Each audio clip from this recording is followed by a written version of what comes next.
তো জয় হিন্দ বন্ধুরা, আজকে একটা বেশ সুন্দর টপিক নিয়ে আলোচনা করব এবং সেটা হলো ওয়েস্ট বেঙ্গল পুলিশ কনস্টেবল 2025-এর কাট অফ নিয়ে। তো সবারই ইন্টারভিউ চলছে, অনেকের ইন্টারভিউ হয়ে গেছে, তো সবাই চিন্তিত মেন কাট অফ কত যাবে। তো আজকে তোমাদের একদম অ্যানালাইসিস করে ফুল বুঝিয়ে দেবো আমি যে কাট অফ কত যেতে চলেছে। আমি একটু প্রিভিয়াস ডেটা নিয়ে তোমাদের বোঝাচ্ছি, তোমরা ভালো করে দেখবে। এটা হলো ডাব্লিউপি কনস্টেবল 2020 ডেটা। আচ্ছা, মেন এক্সাম যেটা হয়েছিল, এটা হয়েছিল 85 মার্কসের মধ্যে। মেন এক্সামে কত কাট অফ গেছিলো? UR 42.5, SC 37.75, ST 31.75, OBC 36.25, OBC B 40.5। আচ্ছা, এরপর যখন 15 নাম্বার অ্যাড হলো তখন গিয়ে কাট অফ গেল। এটা ইন্টারভিউ হয়েছিল 15 নাম্বারের মধ্যে। আর দেখো তোমাদের মার্কস কত বেড়েছে, 15 নম্বরের মধ্যে ইন্টারভিউ, আর মার্কস বেড়েছে 16, 17, 15, 16 এরকম করে বেড়েছে। ঠিক আছে, দেখো ফাইনাল কাট অফ যেটা ইউআর, সেটা কত গেছে? 16.25 বেড়ে হয়েছে 58.75। এসসিদের কত হয়েছে? এসসিদের 17.25 বেড়ে হয়েছে 54.25। এসটিতে কত হয়েছে? 15.10 বেড়ে হয়েছে 46.85। আচ্ছা, ওবিসি এ কত হয়েছে? 16.67 বেড়ে হয়েছে 52.92। ওবিসি বি কত হয়েছে? 16.75 বেড়ে হয়েছে 57.2। এবারে তোমাদের ব্যাপার হলো যেটা 2025 কাট অফ। 2025-এ ইউআরদের গেছে 48.50। তাহলে ইউআর কি 16.25 বা 16 এরকম বাড়লে কাট অফ চলে যায় কত? অনেক, দেখো 64-এর মতন কাট অফ চলে যায়। তো 64 কি তোমাদের কাট অফ যাবে? তাহলে তো তোমরা যারা একদম কাট অফ মানে মার্কস যাদের একদম কাট অফ গোড়ায় রয়েছে তারা তো সিলেকশন পাবে না। তো আমি বলছি এত কাট অফ যাবে না, অসম্ভব, এত কাট অফ যাওয়া ইম্পসিবল। আমি লিখে দিলাম। এবং এরপর আমি তোমাদেরকে ভালো করে অ্যানালাইসিস করে বোঝাবো যে কেন এত কাট অফ যাবে না আর সঠিক কাট অফ কত যাবে। আচ্ছা, তোমরা দেখো এই যে 2020-র ভ্যাকেন্সি, এটা অ্যাপ্রক্স ধরো, ঠিক আছে, এটা অ্যাপ্রক্স আমি নিয়েছি, একটা উঠিয়েছি। অ্যাপ্রক্স ভ্যাকেন্সি ছিল 7,500। ফর্ম ফিল আপ করেছিল 6 লাখ স্টুডেন্ট। পিএমটি পিইটির জন্য ডাক পেয়েছিল কত? পিএমটি পিইটি দিয়েছিল মানে পিলির পর 1 লাখ স্টুডেন্ট। এবং যেটা লাস্ট ক্যান্ডিডেট কাট অফ এবং ইউআর ক্যান্ডিডেট কাট অফ হয়েছিল 41.25, তোমরা মিলিয়ে দেখে নেবে 41.25। এবং ইউআরের ভ্যাকেন্সি ছিল অ্যাপ্রক্স 3800। তো এটা সব ক্যাটাগরি মিলিয়ে, এবং এবারেও আমি যেটা তোমাদের বোঝাবো সেটাও সব ক্যাটাগরি মিলিয়ে, মানে ইউআরের সব এক্সেমটেড ক্যাটাগরি যা রিজার্ভেশন আছে সব মিলিয়ে। তো ওইগুলো কোনো ইফেক্ট করবে না, কাট অফ মোটামুটি সেম যাবে। তো তোমরা দেখো এটা ছিল। তো দেখো আগের যেটা ছিল রিক্রুটমেন্ট, তো এরকম হতো, আগে হতো পিএমটি পিইটি, তারপরে প্রিলিতে হলো, মানে এখানে প্রিলি হতো, তারপরে পিএমটি পিইটি, তারপরে হতো মেন, তারপরে ইন্টারভিউ, এরকম ছিল। তো তো এবারে যেটা হয়েছে, এবারে রিক্রুটমেন্ট একদম চেঞ্জ হয়েছে। তোমাদের এখন কি হয়? এখন হয় যেটা প্রথমে মেন করেছে, তারপরে পিএমটি পিইটি, তারপরে ফাইনাল মেরিট। ইন্টারভিউটা লিখে দিলাম, ইন্টারভিউ ফাইনাল মেরিট। তো এটা কীরকমভাবে ইফেক্ট করছে তোমরা দেখো, আমি একটা খুব সুন্দর এক্সাম্পল নিয়েছি, দেখো এবার তোমরা। আচ্ছা, এই যে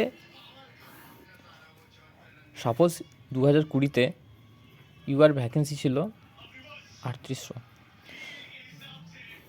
তো প্রিলিতে পাস করিয়েছিল কত? 10 গুণা, তো 38,000 জনকে পাস করিয়েছিল পিএমটির জন্য, ঠিক আছে, 38,000 জন। তো নাম্বার কীরকম পেয়েছিল? তো এগুলো অ্যাজামশন বলা যাবে না, আমি এগুলো ঠিক অনেক লক্ষ্য করেই দেখেছি, আমি অনেক এক্সাম উঠিয়েছি। তো কীরকম কী মার্কস থাকে সেই করেই লেখা।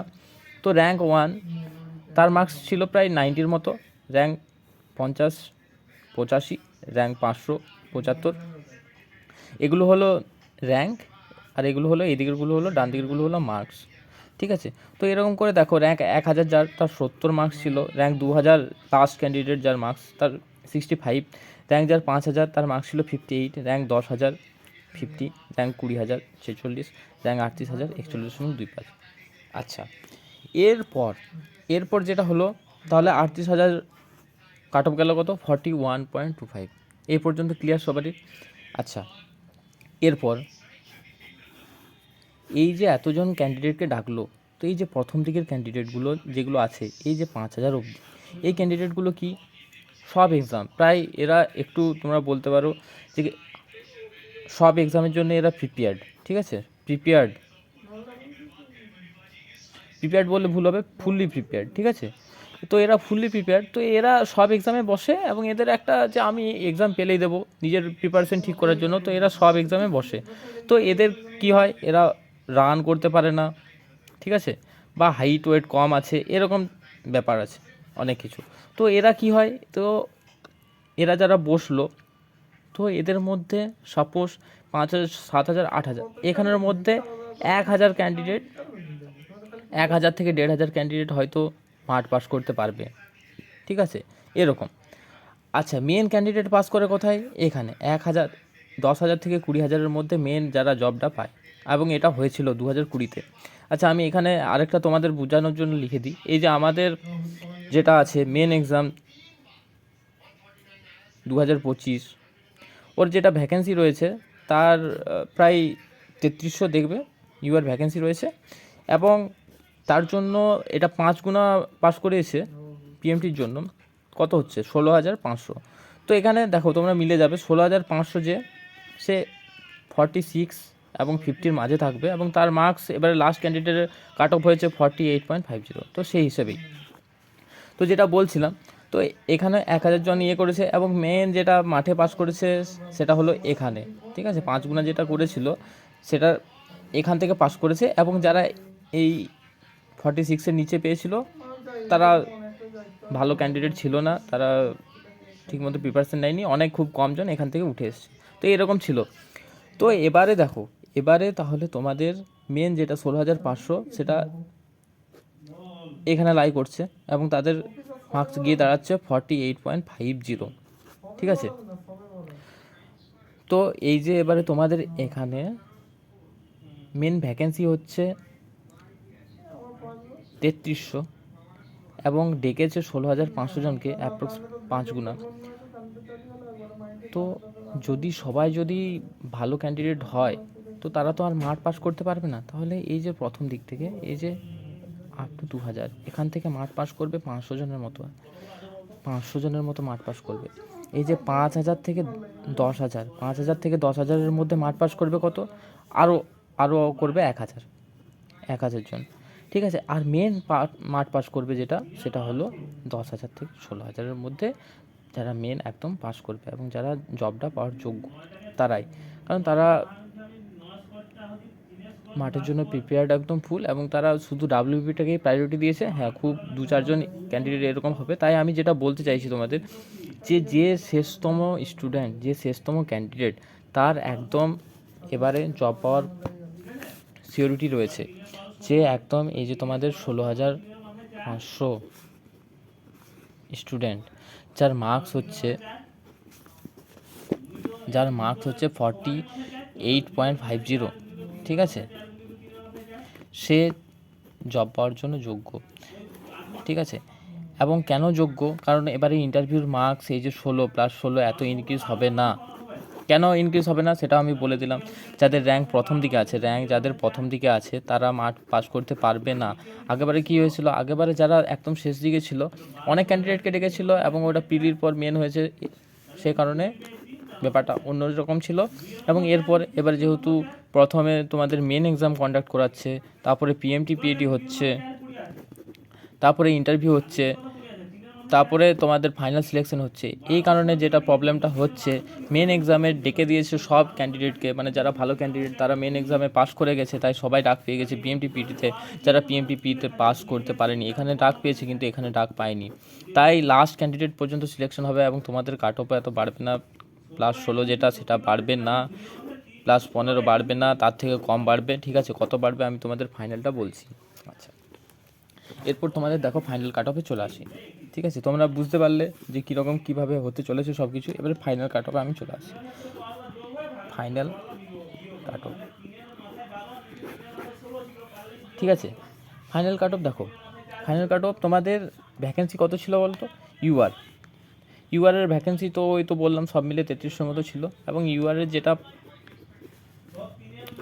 মেনের কাট অফ গেছিলো সেটা হলো 48.50, তো ইউআরের আমি অনেক অ্যানালাইসিস করে দেখেছি, শুধু এটা নয়, আরও যেটা প্রিভিয়াস 1-2 বছরের এবং ডাব্লিউবিপি যেগুলো হয় তোমার এক্সাইজ কনস্টেবল, আরও আদার্স ডাব্লিউবিপি রিলেটেড যেগুলো দেখেছি, তো সব অ্যানালাইসিস করে সব ক্যান্ডিডেট কেমন রয়েছে, 1 মার্কসের জন্য কতজন রয়েছে।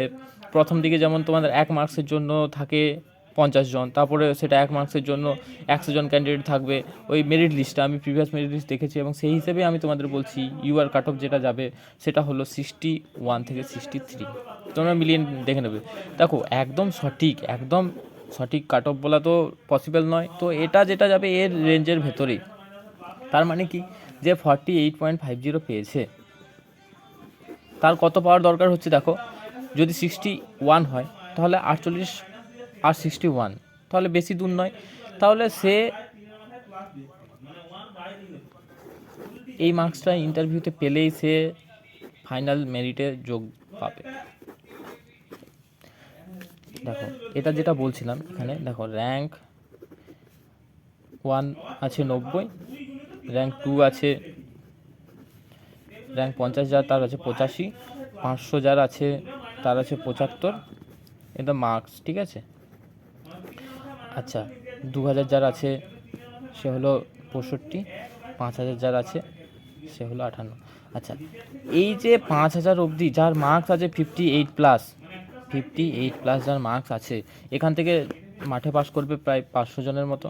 এই 500 জনের জব একদম 100% কনফার্ম হয়ে গেছে ইউআরদের ক্ষেত্রে, এবং তার ন্যূনতম মার্কস যেটা সেটা হলো +4 থেকে 5, ঠিক আছে। এই মার্কস পেলেই এদের জব হয়ে গেছে। যাদের মার্কস তোমরা মিনিয়ে নেবে সেফ স্কোর, প্যানিক হচ্ছে তো তাদের জব হয়ে গেছে।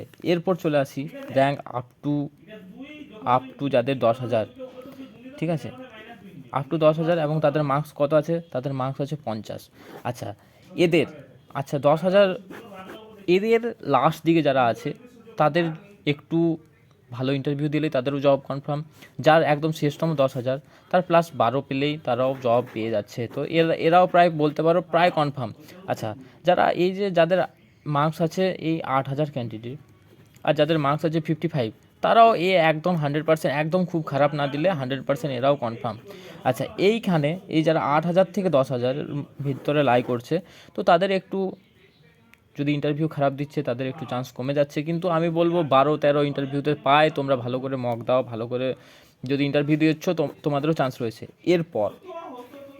এরপর যেটা হলো ব্যাপার, যাদের র্যাঙ্ক আছে এই 10,000 থেকে 16,500, ঠিক আছে, এবং লাস্ট ক্যান্ডিডেট আমি ধরলাম 48.50। এই ক্যান্ডিডেট, এদের মধ্যে কিছুজন ক্যান্ডিডেট জব থেকে বের হয়ে যাবে। কারা বের হবে, দেখো যারা এদের +13 দরকার, ঠিক আছে, +13-14 এরকম দরকার, 13-14 পাওয়া অনেকের ক্ষেত্রে সম্ভব নয়। হ্যাঁ কিছুজন এখান থেকেও জব পাবে এবং ম্যাক্সিমাম এখান থেকে পাবে না। 13-14 যদি তোমরা ভালো পাও তোমাদের একটা চান্স রয়েছে, তোমরাও এখানে যারা পাবে তারা একটা চান্স রয়েছে, কিছুজন ক্যান্ডিডেট পাবে এবং তারাও জব নিয়ে বেরোবে। আমি তো তোমাদের মিলিয়ে দেখিয়ে দেবো ফাইনাল মেরিটে যে 48.50 পেয়েছে সেও জব পেয়েছে ইউআরদের ক্ষেত্রে, আমি এটা তোমাদের দেখিয়ে দেবো ফাইনাল মেরিটে, তো এটা পাবে, ঠিক আছে। তো এই হলো কারা সেফ আছো আমি বলে দিলাম। যাদের 58 পর্যন্ত আছে, 55 পর্যন্ত আছে তারা সেফ, এবং তারপরে যারা 50 মার্কস আছে তাদের একটু বেটার দিলে তারাও সেফ, এবং যারা 48.5 আছে তাদের ইন্টারভিউতে একটু ভালোই বেটার দিতে হবে, তাহলেই তোরা সেফ। আচ্ছা তোমাদের যেটা বারবারে জিজ্ঞাসা যে অন্যদের কাট অফ কত যাবে, আচ্ছা আমি অন্যদের কাট অফগুলো আমি আজকে ফাইনাল সব আমি অ্যানালাইসিস করে বলে দিচ্ছি, ঠিক আছে। তাহলে ইউআরের যেটা কাট অফ বললাম সেটা হচ্ছিল 48.50, এবং সেটা কাট অফটা যাবে 61 থেকে 63, ঠিক আছে, ইউআরদের জন্য। আচ্ছা এরপর চলে আসি এসসি, ঠিক আছে। আচ্ছা এসসিদের জন্য কত কাট অফ যাবে, এসসিদের জন্য যেটা গেছিলো সেটা হলো 39.25, এবং এর কাট অফ আমি অ্যানালিসিস করে দেখেছি এর কাট অফ যাবে 51 থেকে 54 মতো, ঠিক আছে। দেখো এর আগের বারে যেটা বেড়েছিল 17.25, এবারে এত বাড়বে না, তো এই রকমই যাবে। আচ্ছা এরপর চলে আসি এসসির পর এসটিদের ক্ষেত্রে যেটা মেনে গেছে সেটা হলো 32.50, এবং এর ক্ষেত্রে এটা যেটা যাবে সেটা হলো 44 থেকে 46, ঠিক আছে। এরপর চলে আসি ওবিসি এদের ক্ষেত্রে যেটা গেছিলো সেটা হলো তোমার 41.50 এবং সেটার জন্য কাট অফ যাবে প্রায় 55 থেকে 57।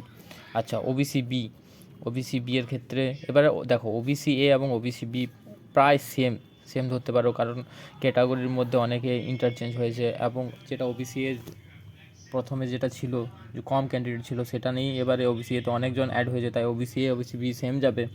এবং এটা যেটা সেম গেছিলো মেন এক্সামে প্রায় 41.25 মতো গেছিলো, তাই এটা 54.5 থেকে 56.5 ভেতর তোমরা ধরে রাখো, ঠিক আছে। তো এই হলো কাট অফ। এরপর যেটা আসে ইডাব্লিউএস, একটা মেন ক্যাটাগরি, এবং এটাতে আমাকে অনেকেই বলছে যে ইডাব্লিউএস কত যাবে, এটা নিয়ে কেউ বলছে না। তো আমি দেখো তোমাদের মেন এক্সামে ইডাব্লিউএস আমি একমাত্র বলেছিলাম একদম যার কাট অফ মিলেছিল, এবং এটাও মিলবে। ইডাব্লিউএসের যেটা কাট অফ গেছিলো 28, এবং ইন্টারভিউর পর যেটা কাট অফ যেতে চলেছে 42 থেকে 45, ঠিক আছে। তার মানে যারা 35+ আছো ইডাব্লিউএস তারা সেফ, তারা যদি একটু ভালো ইন্টারভিউ দাও তোমাদের ফাইনাল সিলেকশন পাক্কা একদম, ঠিক আছে। একদম এটাই হলো রিয়েল এবং অথেন্টিক অ্যানালাইসিস, তোমরা দেখে নাও ভালো করে, ঠিক আছে। এই হলো আজকে পুরো অ্যানালাইসিস করে বললাম। দেখো এই যে এত কিছু অ্যানালাইসিস এটা বানাতে আমার অনেক সময় লেগেছে, আমাকে অনেক প্রিভিয়াস দেখতে হয়েছে মেরিট লিস্ট। তো তোমরা ভালো লাগলে অবশ্যই একটা সাবস্ক্রাইব করবে, সাপোর্ট করো আমাকে এরকম পরবর্তী ভিডিও পেতে চাইলে। আমি কেপিরও একদম এরকমভাবে একটা অ্যানালাইসিস করে ভিডিও বানাবো।